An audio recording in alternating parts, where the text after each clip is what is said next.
Warning. The Christian Patriot Report is a no-holds-barred, unapologetic show that will easily trigger those that get offended by the truth. Viewers and listeners' discretion is advised.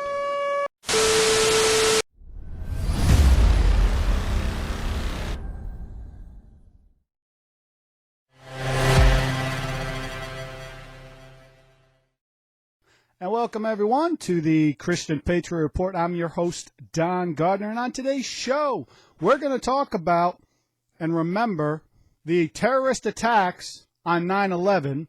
We're also going to talk about Bidenomics again, because the president just keeps talking about it. And we're also going to talk about Congresswoman Nancy Mace, because she likes to get in the news. And we're going to talk about exactly how she's getting into the news. All that and more right here on the Christian Patriot Report. You don't want to miss this.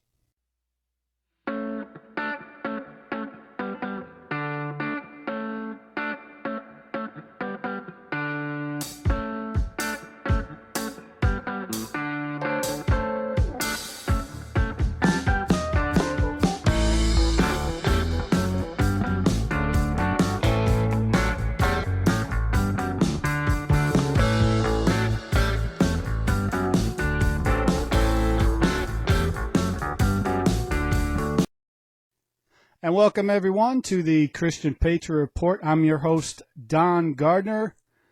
And it's hard to believe that it's been 22 years since the terrorist attacks on 9/11, since the terrorists ran 2 airplanes into the Twin Towers, 22 years since the Twin Towers fell, 22 years since a plane hit the Pentagon. It's one of those dates that for those of us that were alive during that time, we'll remember exactly where we were. We'll remember the images. We will remember the horrors. We'll remember just how scared we were. It's one of those dates that the only other date that I could even think of, and I wasn't alive during this time, but I had parents that were alive during Pearl Harbor. And when you hear them talk about Pearl Harbor, you can just hear the hurt in their voice. It's the same thing when you talk to those that talk about 9/11.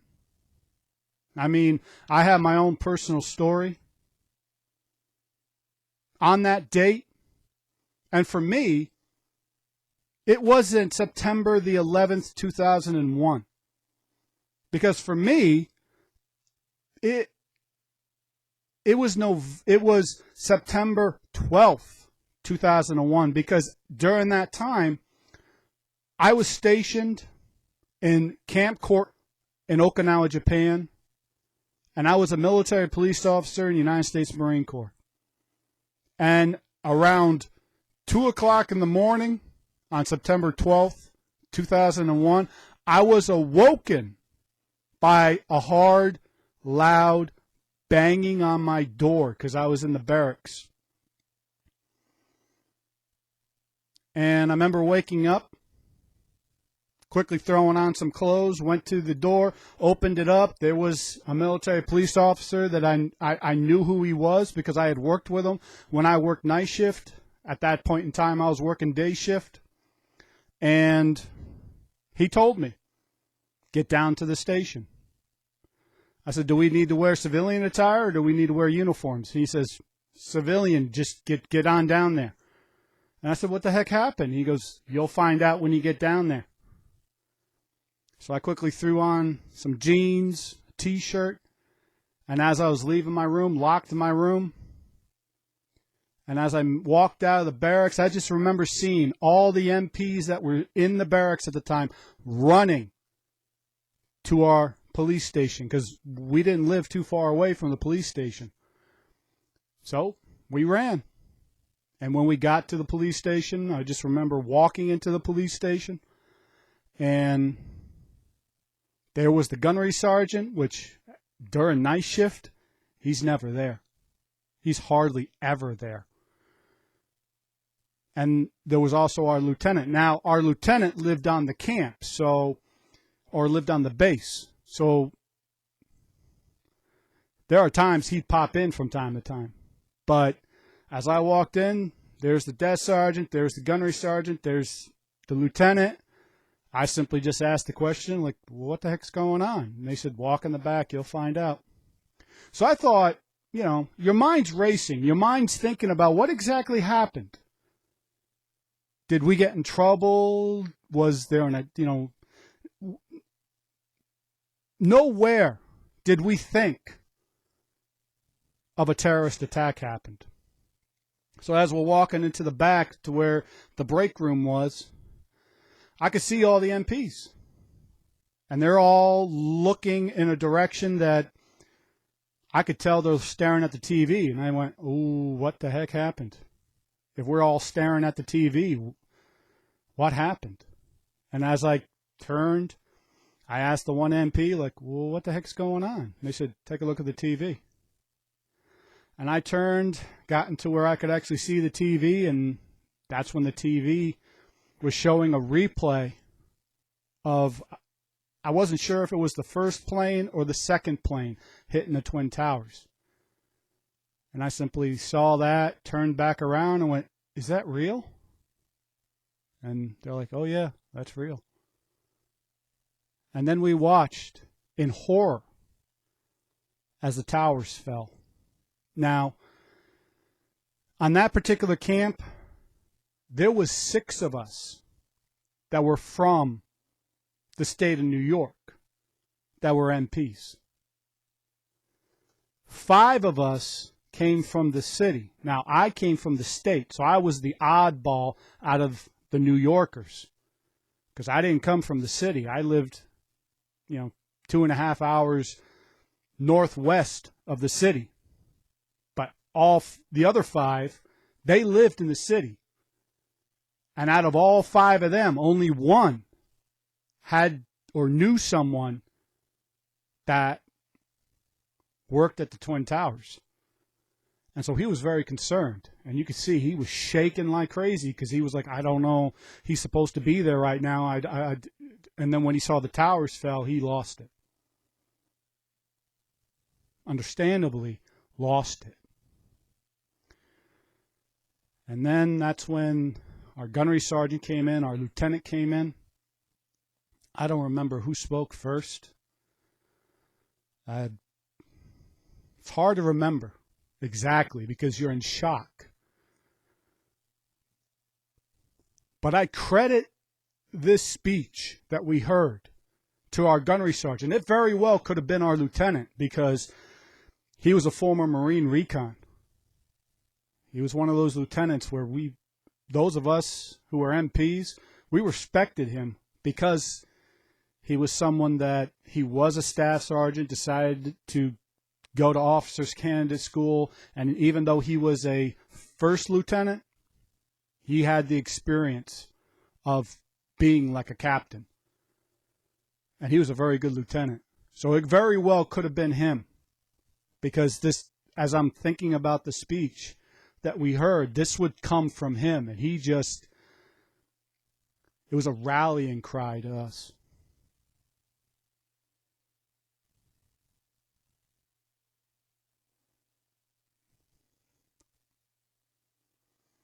And he said that all the exercises that we had been doing for the past 2 months were now going to take effect. See, we usually once a year we would practice what would happen if we were at war. If it was wartime, how would we as military police officers secure our bases? What would we do? And about once a month, not once a month, but once a year we would do this. We had just gotten done doing the exercise. Probably at least maybe it was a month and a half But they said, well, that's what we're doing. We're going to start stopping every single car that comes in here. We're going to search it. We're going to take a look at it. We're going to have the mirrors. We're going to look underneath the car. We're looking for everything. We're going to walk the lines of the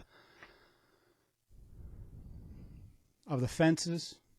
We're going to be putting MPs on the gates, searching for anything.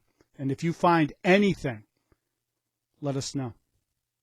Don't wait. You see wires, you see anything, let us know. And I remember the weird thing is we went back to our barracks, and actually that day I was supposed to work, and I was supposed to be there at 6 o'clock in the morning. Now, when we left, it was 3 o'clock in the morning. And all of us who were from New York just constantly just stared at the TV to a point where the gunnery sergeant came back and just said, guys, you got to leave. Because some of us had to come back to work within 3 hours. And he goes, and those of you that are scheduled to work this morning, we're going to need you. We're going to need you to go home and try to get as much sleep as possible and just be ready. So we left. I'm not exactly sure if we got any sleep. I know I don't remember getting any sleep. But to those of us that served in the military during that time, we know what it was like. Because the next day, as I'm standing on a gate, the radio was on, and President George W. Bush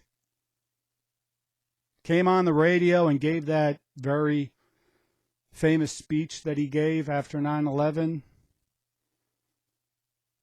And at the time, I was like, oh, yeah, we're going to go kick some ass. We're going to go deal with whoever did this is going to get what they deserve. We're all pumped up, ready to go. And that's what happened. We were all pumped up, ready to go. We were about ready to go kick some ass. It was like that Toby Keith song. We'll put our boot in your ass because that's the American way. And that's exactly what we wanted to do. Whoever was responsible for 9/11, for the terrorist attack, we were going to make you pay.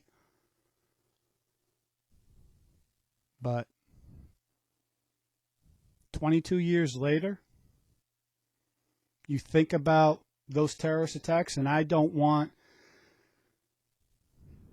those that were lost. We are going to remember you and always remember you. And for those that were lost, those firefighters, those police officers who heroically went into the Twin Towers before they fell, and for those of us that were in the Marines, we honor you today on 9/11. We have remembered you. It's hard to believe it's been 22 years. And for those of you to honor 9/11, we play this video for you guys. It is Tuesday morning, the 11th of September, and you will not forget this date.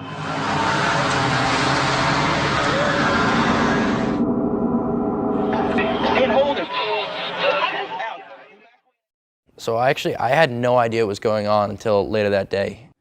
My mother put me on the bus, my dad was working.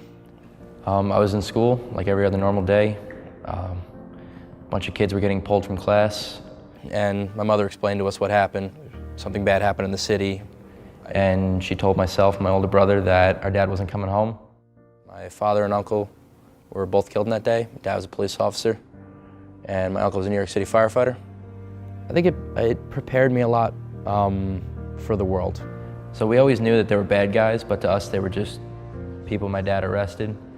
We never really thought that anything that bad would happen, and the evil in this world would be, the terrorism and all that stuff. Because as a little kid, you don't realize what terrorism actually is. You play Army, Marines in the backyard. You don't know what you're actually doing, and then when that happened, we realized, like, oh, it's not just a game, this is actually like life and death. One of my father's regrets was that he never joined the Marines. And after college, I was like, well, either do it now or don't ever do it, and I didn't want to have any regrets, so here I am.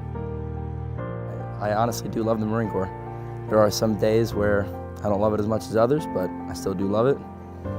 I got a great group of guys, good NCO Corps, great officer Corps, and I love being here. Who would have thought the USS New York, the ship that I saw in New York back in 2007, would be the ship I'd be deployed on? Of all ships to go on, I'm happy it was that one. So the USS New York is actually made out of steel from the World Trade Center. There's memorabilia all around the ship, including subway signs from the World Trade Center, placards with the names and pictures of the firefighters and police officers who were killed that day. Being on the USS New York was a more meaningful experience to myself because I'd walk out of the chow hall and on my way back down to my berthing, I had to pass a picture of my dad. So every day, I'd get to see my dad. I'd give the last 18 years for just one more day. I miss him.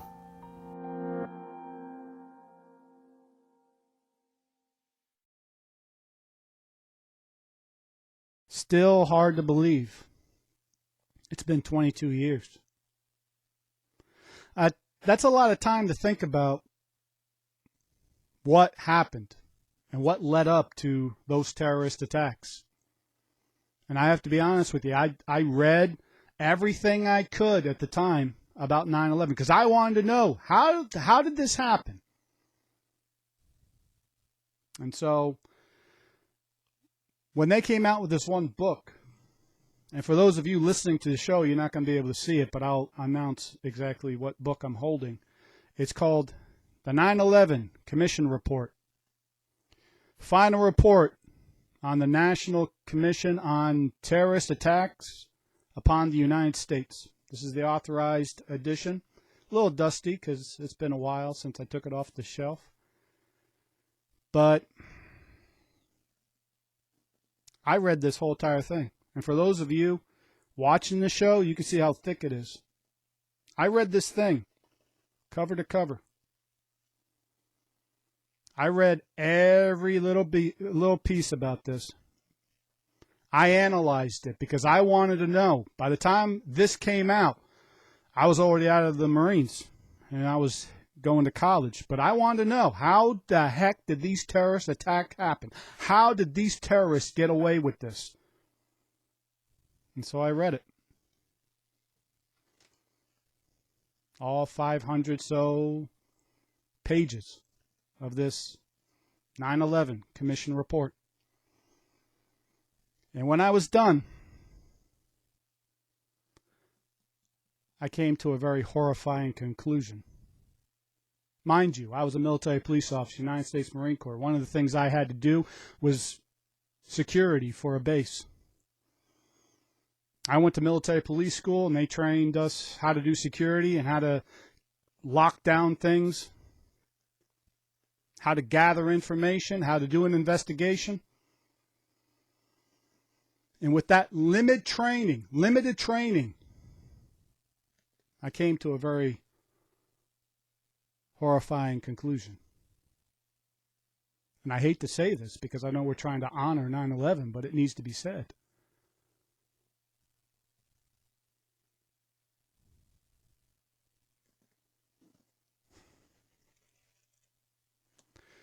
The Bush administration had plenty of warning that this was going to happen.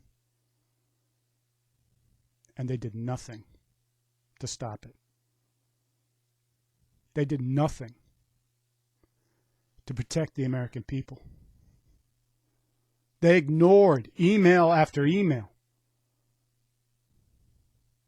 That's what they did. They ignored it because it was like they wanted it to happen. And I know that's controversial to say. But if you read this book, the 9/11 Commission Report, and you know anything about security, you would come to the conclusion, we could have stopped it, but we didn't. And the reason we didn't is because what happened after. We used these terrorist attacks to invade countries, to destabilize the Middle East. All for what? Because after 22 years of being in war, what did we get? Did we get the people that were responsible? Sure, we got bin Laden, but who cares? Are the people who were responsible for these terrorist attacks dealt with? No. Because the people that were responsible for 9/11, they're still around. They're still in power. And there's plenty of people who deserve to be behind bars because of this. President George W. Bush deserves to be arrested for his lack of leadership. Then Vice President Dick Cheney deserves to be in bars for his lack of leadership. Anyone, I know Donald Rumsfeld is dead, but he deserves to be behind bars. And I know that's controversial because we're trying to remember the victims on 9/11. And for those who were victims, we do honor you. We do remember you. But don't think that we don't see what happened. You know, I hear conservative talking heads now talk about how America is now a police state. America has become a police state. That there's states in this country that are police states. They're talking about that as if that's something new. It's not. America has been a police state since 9/11, 2001. That's the truth. Whether you want to believe it or not, these terrorist attacks were used to lock down the American people. Our freedoms and liberties have been eroded because of it. All in the name of freedom, right? Security, right? Are we more secure today than we were back then? The answer is no, we're not. Are we freer today than we were back then? The answer is no. Could these terrorist attacks have been prevented? Yeah, they could have been. And as you analyze the entire war that we fought for the past 22 years in Afghanistan and Iraq, you'll start putting the pieces together and realizing they wanted this to happen. And you can dive into more conspiracies, and I'm not going to. But honestly, I started believing more conspiracies after reading this book, the 9/11 Commission Report. Because one of the other books I read, Jesse Ventura, American Conspiracies. And I read multiple other books about the conspiracies of 9/11, and when I looked at it, hey, I have tendencies to believe that story than the official report from the government, because the government has lied to us in the past. The government has had plenty of time to prevent attacks in the past and did nothing about it because, as I've always said, the ends justify the means. So on this day, 9/11, 22 years since the original terrorist attacks, we honor those that were the victims. We will remember you. And for those of you that did lose lost ones, you lost someone you loved, I'm sorry that happened. And I know you miss those people. You miss your father. You miss your brother. You miss your son, your daughter. And I know you're angry because that date's going to keep going on until the day you die.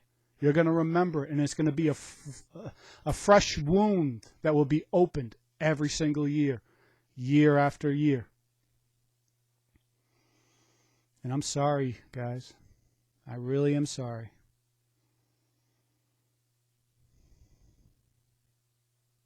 I wish I could believe, and I wish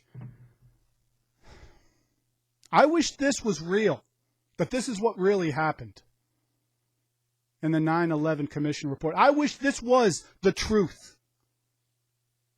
Because if it was, it'd be easier to accept what happened afterwards. But I'm sorry, I can't believe this. The government's account for what happened on September the 11th, 2001. And what happened before it and what happened after it. I can't believe it. I have tough times believing that this is what happened. I wish we could go back to this time, and I wish we could have prevented it. But the fact also is my heart aches for this country because we'll never be able to go back to the country that we were. Because unfortunately, they'll never let us go back. So for those conservative talking heads that constantly talk about how there's a police state, how it's just been going on, and you want to blame President Biden and the Biden administration, sorry. The police state started under George W. Bush, who was a Republican.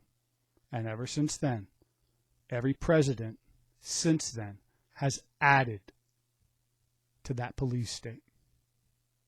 And with that, we'll be right back after this. Don Garner from the Christian Patriot Report. We're going to see what Justice League character are we? The Flash. Not bad. Not bad. I'll take it. But make sure you listen to the Christian Patriot Report at dongarner.weebly.com.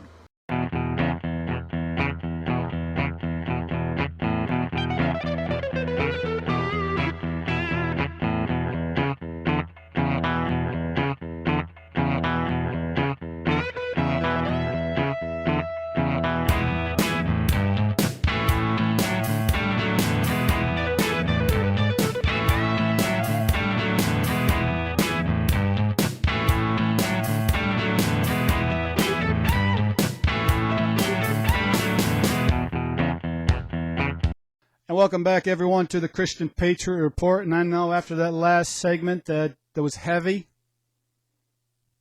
but that happens sometimes. Because now we got to dive into the state of the economy. Because if you listen to President I got George W. Bush on the brain now, but no, he's not the president, thank God. But our current president, Joe Biden, well, he wants to tell you guys, he wants to tell the American people just how good the economy is. Listen to him try to sell how the economy is great. You shouldn't be worried about anything. Don't worry. He has it. He's got it. Bidenomics is great. Bidenomics is just another way of saying restore the American dream. The plan is working. The Financial Times and the Wall Street Journal, I don't think they meant it as a compliment originally, started referring to my economic policy as Bidenomics. Well, guess what? It's working.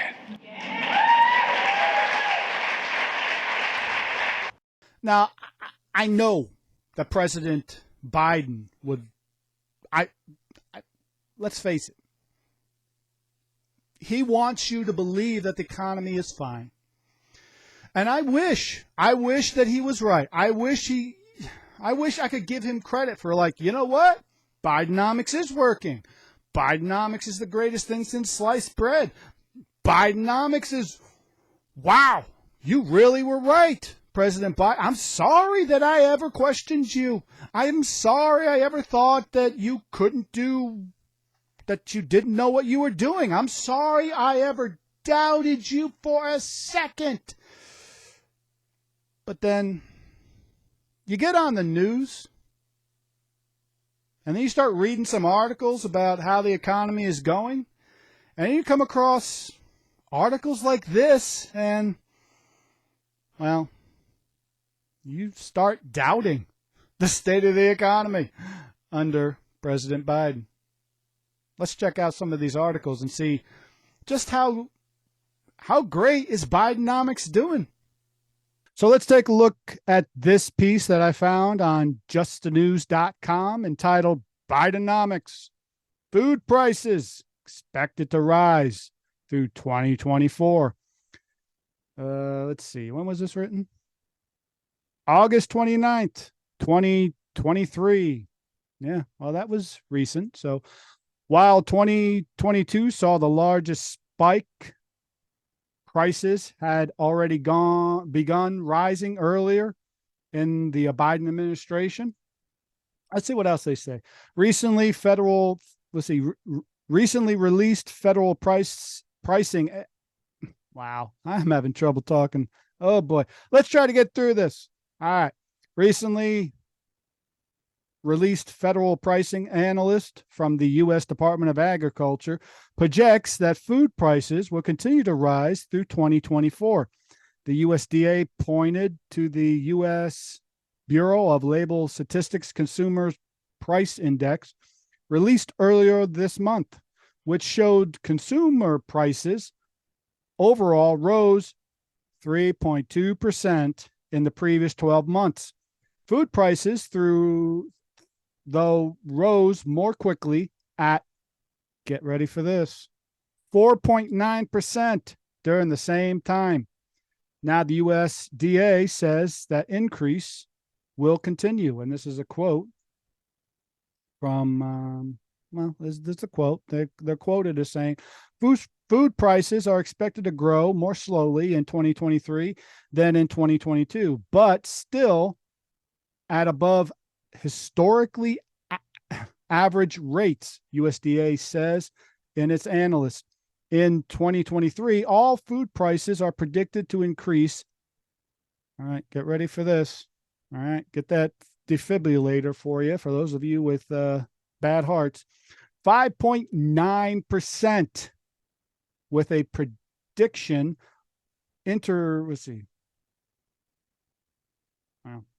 basically the prediction of it is from 5.3% to 6.5%. Food at home prices are predicted to increase 5.2% with a prediction of 4.4% to 6.1%.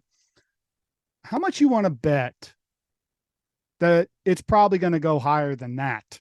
Because if you've gone to the supermarket, you feel the prices. You see how the price of food just continues to rise. But let's take a look at Breitbart.com. This is a lovely piece titled Bidenomics Isn't Working. Vast majority of Americans say economy is bad and getting worse.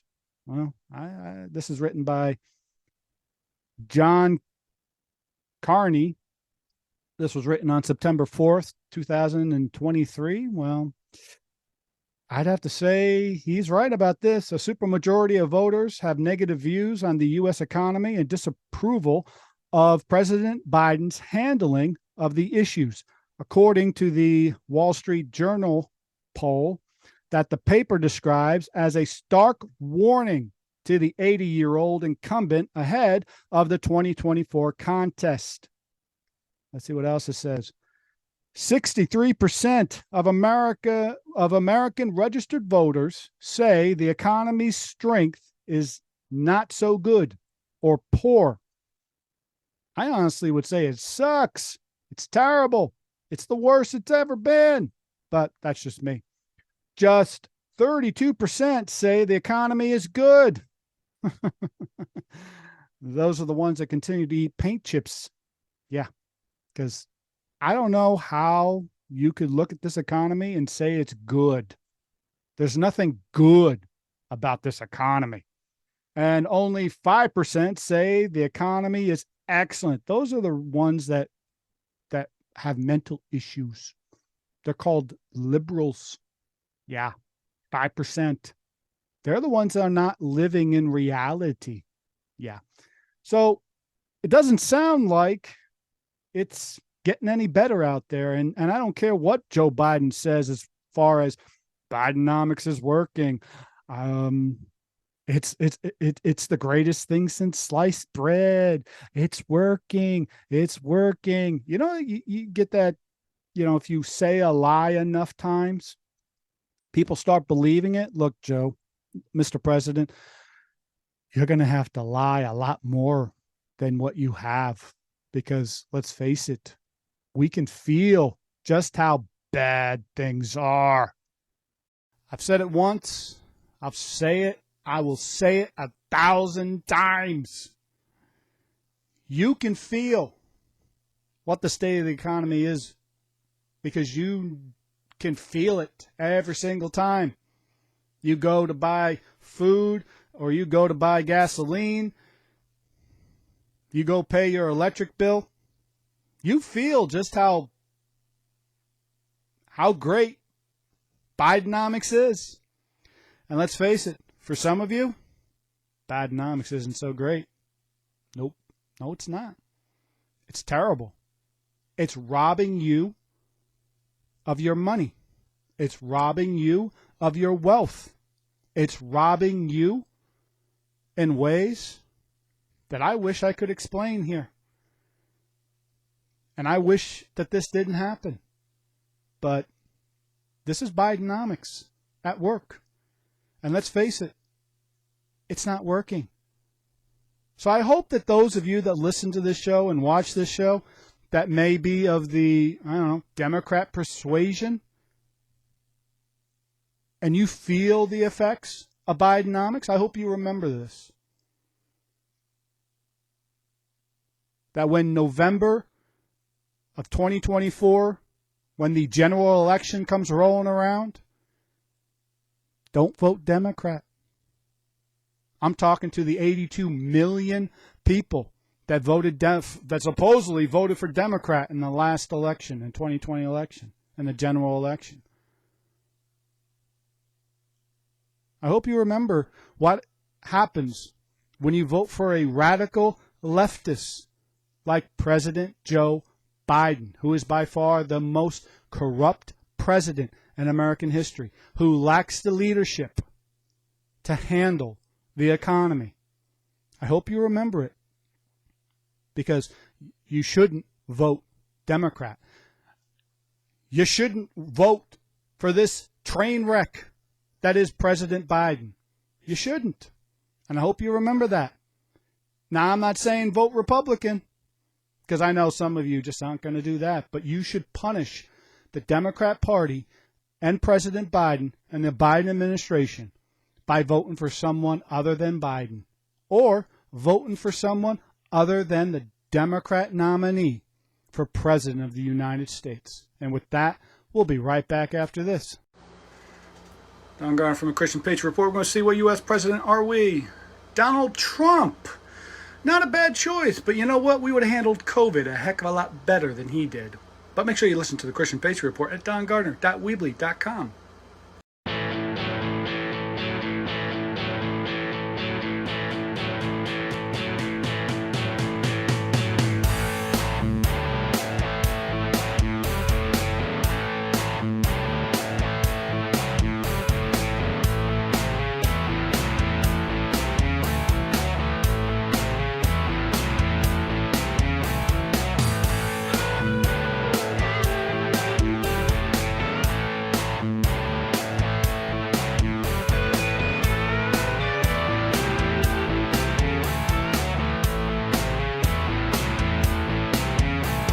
Welcome back, everyone, to the Christian Patriot Report. And we really got to talk about the Congresswoman from the great state of South Carolina, Nancy Mace, because she's been making some well, she's been getting in the news recently, and you know what? She's really good at getting in the news. Because she apparently said something really controversial, and, the whole subject of abortions came up in one of her interviews. She was being interviewed on CNN. And during that interview, she said this. Congresswoman Nancy Mace plays an outsized role for just a second-term lawmaker, and she's no stranger to controversy. You might not know the groundbreaking path that brought her to Congress. That's also informing a stark warning that she has for her own party. Here's the latest in my series, Badass Women of Washington. Yep, I can hear you. She's only been in Congress 2.5 years. Good afternoon, and thank you. Yet Nancy Mace is a backbencher with a big national profile. You have to say enough is enough. And A constant cable presence with an innate sense of how to make news as a Republican from a South Carolina battleground district. I'm pro-life. I have a fantastic pro-life voting record, but I also understand that we cannot be assholes to women.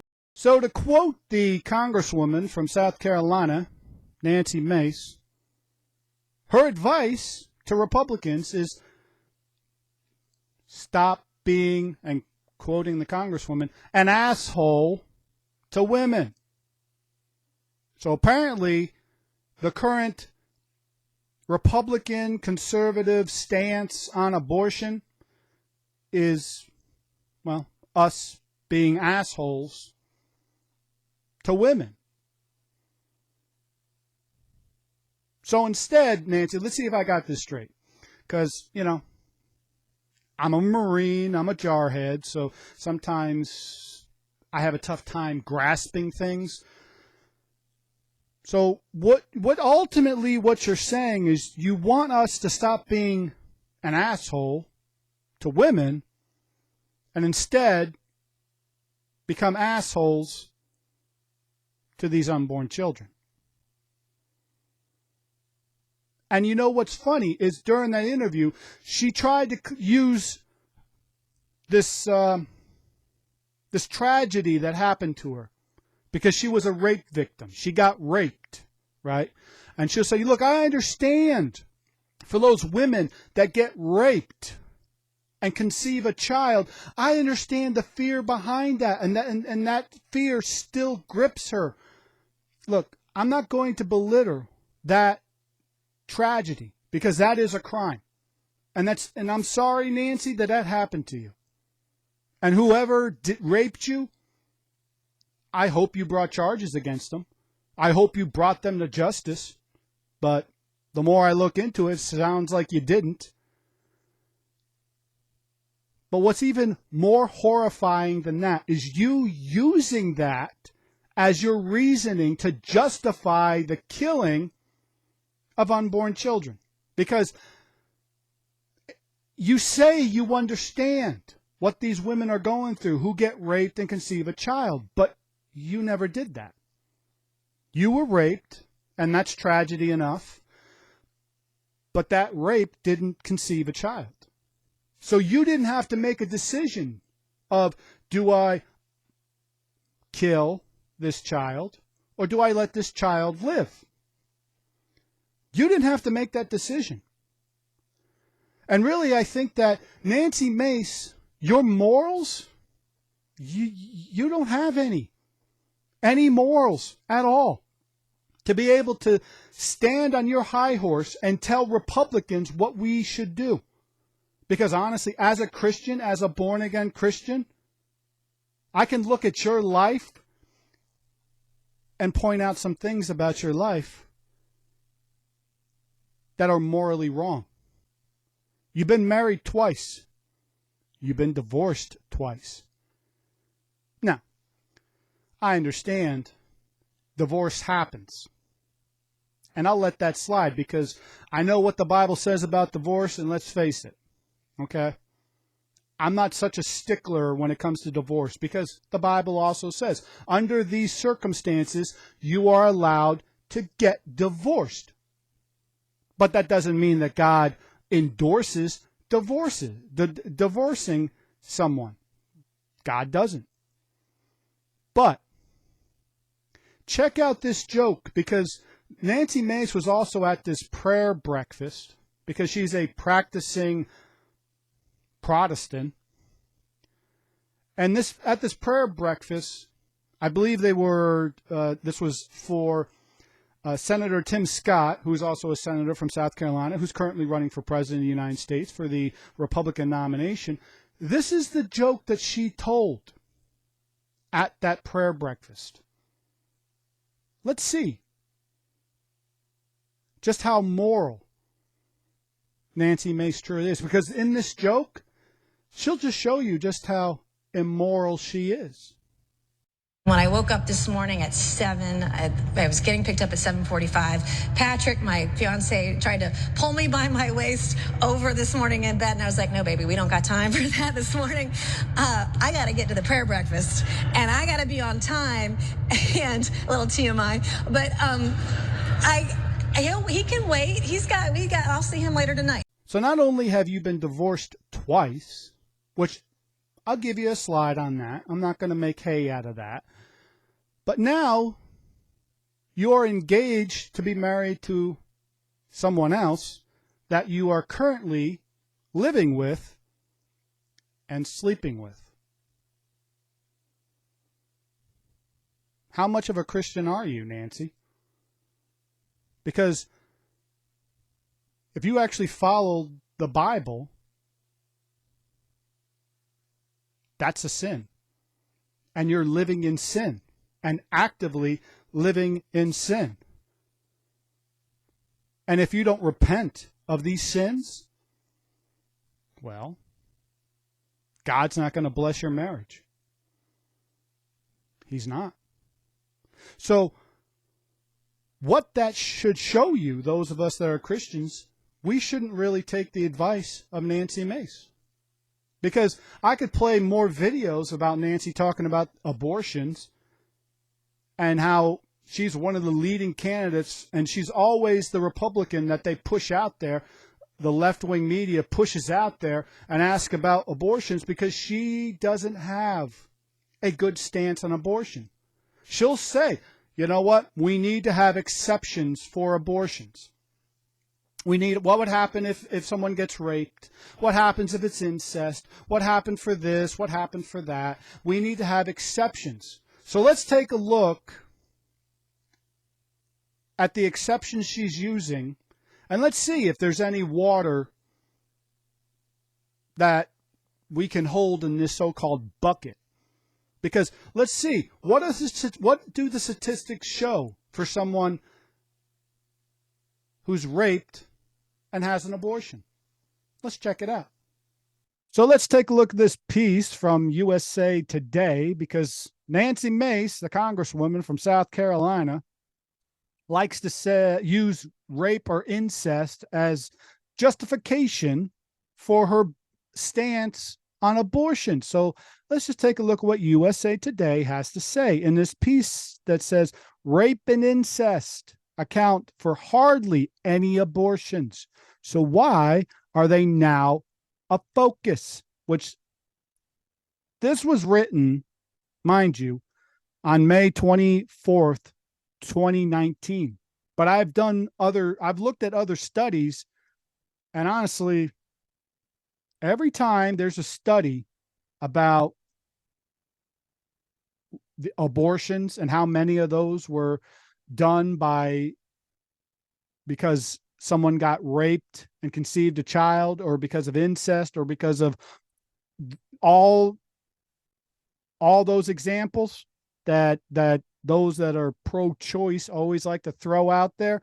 Let's see, what percentage of all abortions in the country are because of someone got raped, or because of incest, or because of whatever else these examples are. Examples are, boy, I'm having trouble talking, but let's just get through this. Just 1% of women obtain an abortion because they became pregnant through rape, and less than 0.15% do so because of incest, according to the, and I'm just going to say, Guttmacher Institute. Is that how you say that? I don't know. I'm just going to say it that that's the statistics that, or the institute that does the statistics on abortions. And let's face it, it hasn't changed in 20, 30 years. It's still the same. Yet the battle over exceptions for both has gathered outsized attention in the national abortion debate. And they actually are talking about in this month, which this was back in 2019, mind you. This month, Alabama passed a law banning abortions at any time period with no exceptions for rape or incest. Only when the mother's health is at risk. 2 other states at that time, Ohio and Mississippi, have passed similar legislation, which also do not include exceptions for rape or incest. Georgia passed a bill banning abortions after 6 weeks and includes the exceptions, but requires an official police report alleging the crime. See, that's the problem. And I know, look, I've studied law enforcement. I was a military police officer. I've been, I have my degrees in law enforcement. I know that when a woman is raped and that happens, and it's a tragedy, that the test to prove that she's been raped, sometimes more that test and the process of doing that test is actually worse than just the rape sometimes. And that's what a lot of women, we were actually talking about it in when I took this one class in college, where they said, the reason a lot of women don't come forward is because that test it just violates them again. But it's extremely important that they do come forward, because they got to gather the evidence to prove there was a crime. And as long as they can prove that it's a crime, then the person that committed this crime can be held responsible for it. I have no problem with Nancy Mace trying to use these exceptions in order to push her agenda. But your agenda, these exceptions are only 1% of all abortions, and yet you're trying to use that as justification for the rest of them. And you can't do that. You talk about being an asshole to women. Nancy Mace, you are being an asshole to women. See, Nancy, what you really need is to repent of your sins and get right with God. You need to be delivered. Not only from the sins that you are committing, but also you need to be delivered from that rape. And I know it's going to be hard, Nancy. Whoever raped you, you need to forgive that person. Because you honestly need to be healed. You need deliverance. And if you don't forgive that person who raped you, and I know that's going to be tough. It's going to be hard. Trust me. I'll use my own personal experience, not that I ever got raped, but having to forgive someone that did a great harm to you. I had to forgive both my parents, my birth parents, because both of them physically abused me, especially my mother. It's the reason I was taken away from them when I was 6 weeks old by social services and put into the foster care system, because they could see that I was being physically abused by my parents. That was hard to forgive them. It took me 30 years to finally forgive them, but I did. And when I did, I was delivered from the spirit of that abuse, because those abuses come with demons. That rape comes with demons. And if you want to truly be released from those demonic attacks and under that tragedy that is rape, you need to first forgive that person and be delivered from that terrible tragedy. Because I can honestly see, as my phone's going off, I can honestly see that the spirit of Jezebel is trying to affect you in a negative way. Trying to get you, and in this spirit is trying to use you to change the Republican stance on abortions. And if you truly are possessed by the spirit of Jezebel, then there's nothing I can do for you, Nancy. Because one of the hardest spirits to be delivered from is the spirit of Jezebel. Get right with God and stop being a useful idiot for the spirit of Jezebel. And for the rest of the Republicans, honestly, Nancy Mace is one of those people that needs to be primaried and needs to be pushed aside. You need to find someone to challenge her for her seat in Congress. You need to find a true conservative to beat her. Because as long as she's there and able to spew her garbage, which, by the way, she only spews this stuff to left-wing media groups. CNN, MSNBC, Fox News doesn't bring her on that much. She needs to be primaried, and she needs to be shown the door. Because by the way she's acting, she's not a Republican. She's a Democrat in Republican clothing. And that's the last thing we need. And with that, we'll be right back after this. Don Gardner from the Christian Patriot Report. We're going to see what country we're going to move to if Biden wins re-election in 2024. Canada. No, I think I'm going to stay in America after this one. But you can listen to the Christian Patriot Report at dongardner.weebly.com.